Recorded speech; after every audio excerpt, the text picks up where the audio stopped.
ketika orang pertama yang membukukan ilmu mantik itu adalah Aristo di dalam Yunan, bukan maknanya ilmu mantik itu dilahirkan oleh Aristo. Maknanya bukan Aristo yang pertama kali menemukan ilmu mantik dan diciptakan oleh Aristo. Tidak seperti itu.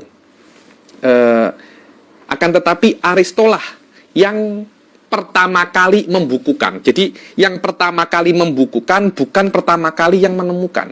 Kenapa? Karena Masail Mantikiyah ini sebelum Aristo sudah ada dibahas juga.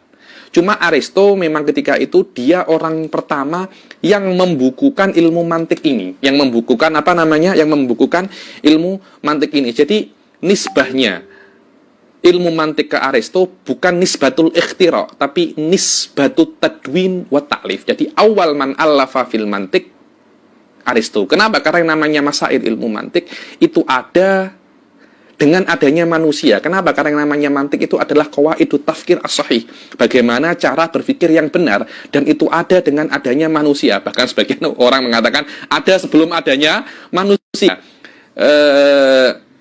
Aristo hanya membukukan saja. Bahkan Syekh Said Foda lebih ekstrim bahwasanya beliau mengklaim bahwasanya saya tak setuju bahwasanya ilmu mantik itu ditemukan di Yunan. Dibilang ilmu yang hebat seperti ini tidak mungkin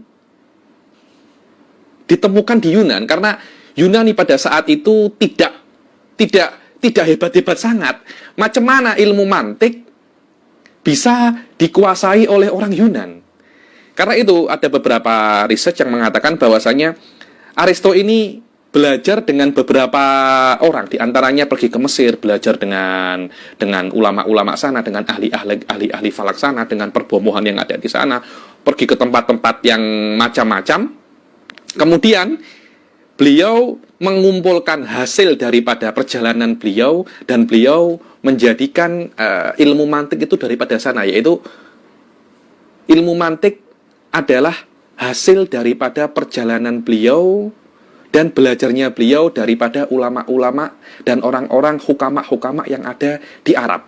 Cuma memang setiap negeri itu mempunyai ihtimam. Menurut saya setiap madrasah atau setiap negeri itu mempunyai muyul, mempunyai pasion masing-masing. Contohnya di India mereka senang dengan ilmu hadis. Di Turki mereka senang dengan ulum akliyah.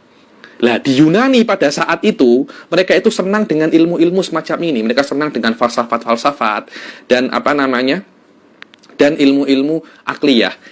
Bukan maknanya mereka senang dengan ilmu itu mereka yang menciptakannya, tidak. Ulama-ulama yang lain, tempat-tempat yang lain juga ada ilmu-ilmu itu. Cuma ihtimamnya mereka tidak sebesar ihtimamnya orang Yunani pada saat itu, yakni kemungkinan Aristo amik daripada bangsa yang lain, kemudian dikembangkan di Yunani, yang nanti akhirnya dinisbatkan kepada Yunani. Tapi nisbahnya bukan nisbatul ikhtira, bukan maknanya orang Yunani lah atau Aristo lah yang menciptakan